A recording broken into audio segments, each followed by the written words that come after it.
Abba mana kiyyaa torbaanuma tokkotti akkaan inni yeroo hojii yaadanitti akkuma torbaanuma tokkotti wal fuunee jettee. Duba kana jechuun bar amma ibsaa eessatti wal beena naafeeti. Anaa gaafisi gaafata. Ati yaaltu eessa beekta? Miidiyaa irratti. Miidiyaa akkami barte? Miidiyuma irratti bare kanumatti caaltuu nama nagaa ta'u nama gaarii ta'u.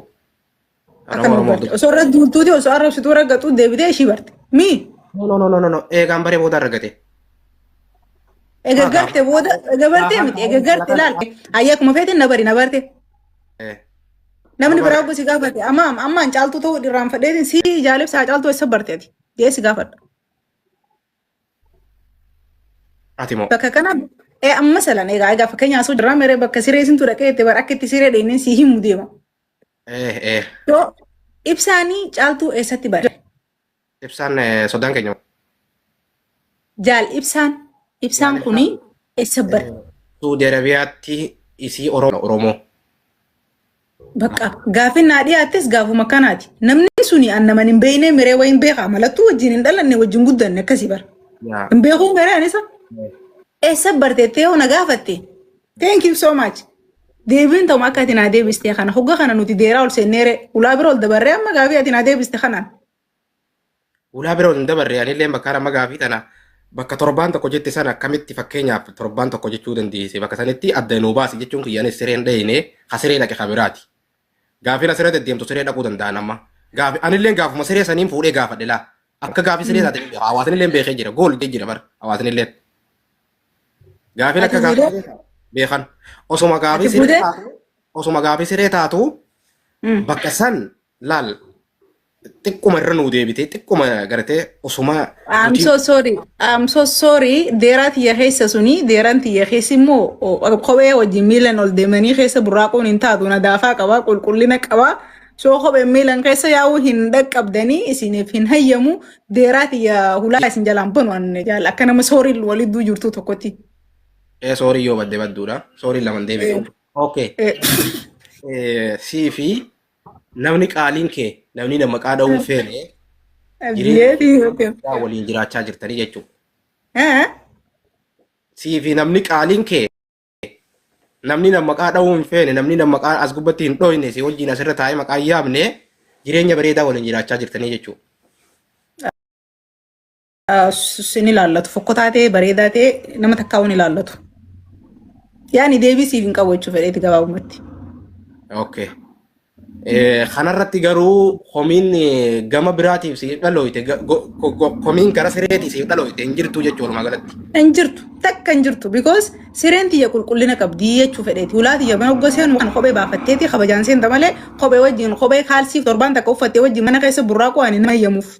Jechuun gaa kiyyaame wanni kun anaa qulqulleessaanaa itti lafaa mire. Kaalsii torbaan hin uffatteen miilan mana namaa kana keessa gizee burraaqqu hangamta akkasii aarsame atummaan naayin. Akka ajaa'ibaatti. Komantee jalaa barrootu takka. Hangisti baratiin kun. Komantee jalaa barrootu walitti soorii san balleessuun ooltu. Sun mirga keeti. Fedhii kan keetii irratti hundaa sun. Dhiiseen jira. 01. Akka 0 okay? Okay. Akka 0 reefuu galtee bara.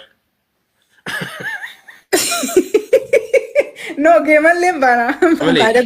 Nutti hin dhiisina egaa haadha biitii dhaggeeffadhaa nutti hin dhiisina akkuma haasawinu kana. Amma geemas takka 0dha jechootas 2 0. Jechoonni takkuma 0 lakki. Aayee maara kon qabu. Tokkuma galee. Okay. Uffata tokko dhiyoon tana uffattee turte uffata sanillee akka malee wanni kun maa isin aarsaa jettee turte. Miidiyaa irra keetii irra maxxansitee anillee jabduun tan Oromoo jedhee jira komantii godheen ture kana tokkotti qeeqa irratti hin finne garuu haachirra qeeqa haasee jira. Triple family sadiin baay'isa geemiin haachirra geema qeeqa haasee jira. Uffata uffatte san irratti nama uffata san irraa jibbaa qabu hasi qeeqe hatakkaasi arrabsee jira waan san irratti. Hoggana laaltu miidiyaa irratti serious haasoo hin amma oge? Serious. Ani ajandaa barbaada nama waa wayii xiqqoo fudhatee fiiguttee nani yaadda? Hin yaadu. Okay. Karra you welcome. Live irran ture. Kan amma normal siif hin deebisa because wanta kana anillee wanti waan ta'eef. Waan serious kan keessaa beekte jira jechuudha. Wanti jalatti yaa suni koo bara seeraan alaa bara. Komentii jalatti namoonni hedduun waan wal fakkaataa naa barreessu tura. Sunirra dhaabbadheetiin uffata dilan qaba mana keessaa. Dilan qaba, hedduun qaba. Uffatni ani uffatiin aadaa Oromoo keessaa hin jiru. Ammayyaa ta'ee uffata ani uffatiin hin jiru. So sanirra dhaabbadheetiin deebise. Maali beektaa? Taphni taphala.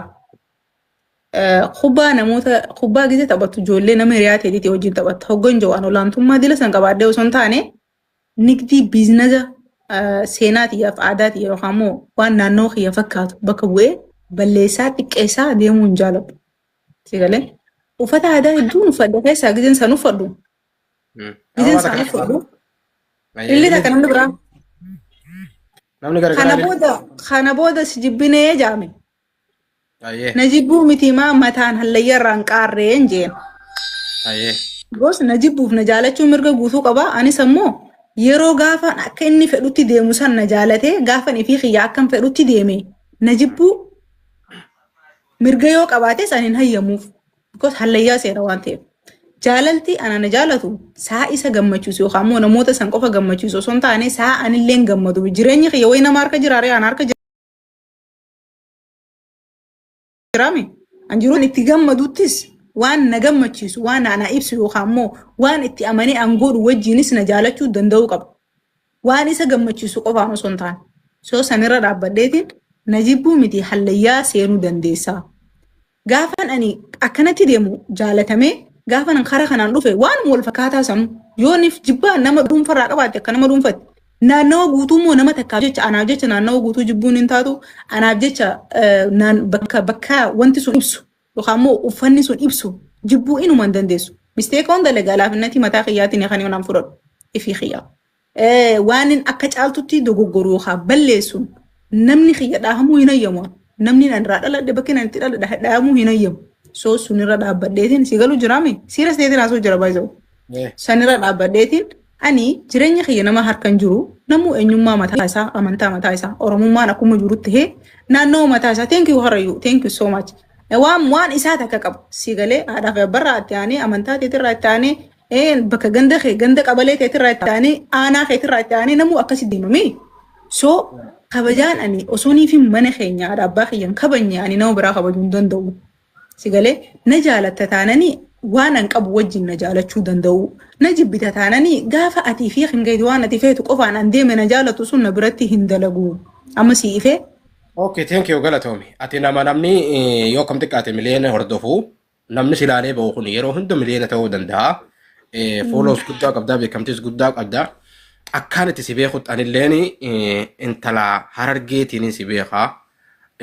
Ani gosummatti sin amanu gosummaa tana keessaa sin jiru akkaan si beekutti uffannaan ati uffattulleen uffatuma aadaa harargeetii kanuma uffata harargee carqisiisu kana keessaa bahi uffata biraallee uffachuun mirga guutuu qabda. Uffata Oromoo aadaa kudha tokkollee nama uffatee beeksisaa ture beeksisaatillee jiru ati.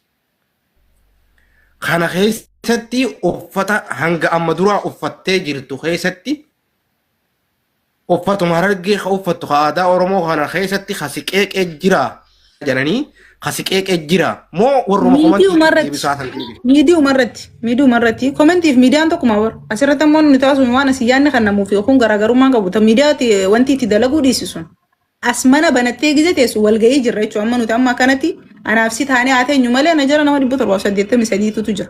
Nama miree warri kun hundi bar warra yoo kun tutte itti dhagaamu miree nama bar kaartoonaa miti. So as jala gizee jiruutti akka nama walga'ii takka jiruuti. Ana akkasittiin filaala akka nama daraka tokko irra jiruutti. Sigalee as keessatti jibbaa wayii dabarsuu ergaan taane wayii godhuu hin barbaadu. Because namni na laalu kun ilma namaati waan ta'eef namarraa nama ani hin argu isaan na arganii duran jira wanti nan godhu immoo ergaa qabaachuu qaba. Waan nama walitti hin buusne, waan gandan qoonne, waan kutaa namaan dhayne, waan inshaallah nalleen xiqqeessine jechuun natti na bira dabre faamilii tiyyalleen xiqqeessine ta'uu qabaadha. Kan hin godhu. Hangan danda'utti hangan tattaafadhutti wanti nun godhu sun san. So aadaan ani uffadhee aadaa kutaa Oromiyaa keessaa takka. Sigalee aadaa kutaa Oromiyaa keessaa. Tole uffata san irratti wardaan oolee lolaalaa turte uffachaa turte. Wardaa bira qotichiisii Ijoollee lama sadii eenyu faadha ijoollee uffachaa turte takka jira. Okay. Thank you Karrayyuu galatoomaa ayya. Wardalleen uffataa turte. Warra zalaan barreessu naafillee jechaa jiran sabriinallee jechaa jiran uffataa turanii uffata san jechuudha. Akkaan yaadutti akka Harargee keessatti uffata sanirraa namni komii qabu hin jiru na fakkaatti. Harargee keessaa ijoollee afran qalloo keessaa illee uffata sanirraa namni komii qabu waan jiru natti hin fakkaanne uffata sanitti illee namni waan jiru natti hin fakkaatu. I don't know wanti nan beeku maali beektaa gaafii yeroo sannaa kaateef ilaalcha fokkotaa yeroo sannaa keef deebisu malee bakka kamuu namni bakka kam jiraatee eessarraa dubbatee bakka kamtee wanni narraa beeku takka illee hin jirtu. Ka bakka kamii akka ta'e ka ganda kamii akka ta'e waan takka wanni narraa beeku hin jiru namoota gaafii akkasii yookaan immoo jibbaa akkasii naa barreessaniif. Wanti nan beeku takkittiin tokkummaan silaanan irra ciccusan as keessanis agarsiisuu danda'u.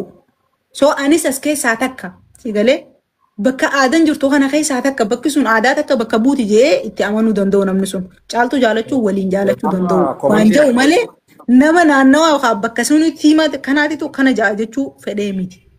Okay, amma komantiin akka jettutti caaltuun jecha gartee ijoolleen ol fudhattee deemtu jecha keessan ka bakka seenne taa'u san isa san dhiifteeti uffata kana jala dhokattee uffata kana fiddee uffata fakkeessite malee badiisii tagartee silaa gamas jirtu ta'u manni achitti itti qoose achitti itti dubbate sanii fiddee maqaa karaa uffata jijjiirte malee namni uffata irraa jibbaa qabu hin jiru namni uffata qeeqee. Okay, koo siifin kannaa ayyee koo siifin kannaa ayyee ani badii tamiin balleessi. Yaada komantiiti yaada. Naagalee ani sin gaafadha komantii sin naa dubbisee mi nama arrabsee. Qoy sin gaafadha naaf deebista ililli takka nama arrabsee. Amma takka faamilii namni garagaraa hin arrabsin. An nama arrabsee. Hin arrabsin. Parsinaalii ilma namaa tuqee. Maali eessa laga kamirraa laga kamii waliin dhufe.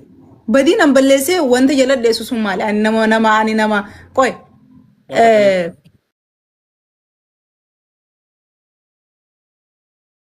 Jala dheessitiimi. Ijoolleen xixiqqoon. Ani immoo sun faamilii akka gaaraa qabu. Wanti yoom badii dalagallee gosa jala dheessuuf maali? An gosati eenyu beeka usa? Eenyu beeka gosati? Namoota naannoo keenya dhiyaatanii ala eenyu beeka gosota makka nan ta'e? Hin beeku wallaahi waa'ee gosaa keessatti. Soo kanaaf deebisan si deebisa gaaree laal amma kana wanti dubbadhuuf maali beektaa? Nama jechoota namoota kanneenii amananiif hin deebisa okay? Badiin balleesse takka illee hin qabu. Jechoota maybe jechootan fayyadamu dogoggoruun danda'an nama waan ta'eef. Sigalee dogoggora san baay'ee sirreessuuf yaanga danda'u yaaleen ture forex entertainment irratti viidiyoo irra gadhiifamte reetanii ilaaluu dandeessanii sun akkas. Kabiraadii waa balleessiteeti achi jala dheessitee hin qabuun maslahaa waa jala dheessanii yookaan immoo wayitti hirkataniif sana osoo ta'e biizinasa kiyyarra naan caalu. Sigalee geeman qabaachuu ture maaliif hin gosan dhaqin maaliif hin tiimannu goon taphatin thank you qarree duuta kanaa galatoon. Fakkeenyaaf laali telepereedha faamilii teleperee osoo dhumne push godha laal waa'ee interviyuu keessanii sanarratti namni komii hedduu isin kaasee jira ammoo komii namarraa yoo dubbanne an akka kiyyatti badiinatti hin fakkaatu akka kiyyattis bakka sanirraa badiin qabu komii isin qabu akka ammoo hawaasni asirraa gartee viidiyoo garagaraa maxxansanii deemanitti duulli hedduun kasirratti deemaa ture waa'ee viidiyoo sanii viidiyoo muranii deemanii miidiyaarra waan jiraatii mire. Waan miidiirra jira. Kan si deebisee bara sun bar waan isaan ilaallatu miti bakka nama nyanyaan oggo hoqqatini sollo qabaku sun. Oduma waan isaan ilaallatu ta'in hawaan isaan ilaallatu dubbatin sani isa san dhiifteeti waan isan nuti ilaallan isan dubbannaan isa san dhiifteeti isa uffataa san dheeyxee jala dhokachuu baay'ina kootu nu amma bareeda la amma inni sun isaan hin ilaallatu kun ammoo waloo waliin qabna oromummaa waliin qabna sabboonummaa waliin qabna aadaa oromooti malee aadaa caaltu kophattii miti. Jiruudha laal. Qoy namni tu kan jiru mitire dubbannaan maamii kan hin dubbadde ittiin haa dhuftee qoy siif hin deebisa kara fedhe kottuu nan siif naqa akkanumatti akkanatti suutaan akkanuma sooriin iddurtu si naqa. Okay tuni ni ilaallatu jeetiin bira hutee miidhugumatti ni ilaallatu akkuma reefu siin jee wanti sireetiyyarra yookaan immoo mana kiyya keessa aadaan ammoo oromoodha waliin qabna aadaa jechuun waan aadaa oromoo naannoo uummata guddaa bakka bu'umi. So wanti kiyya dhuunfaan parsinaalii kiyyaa normaala laaftuu waan basiita.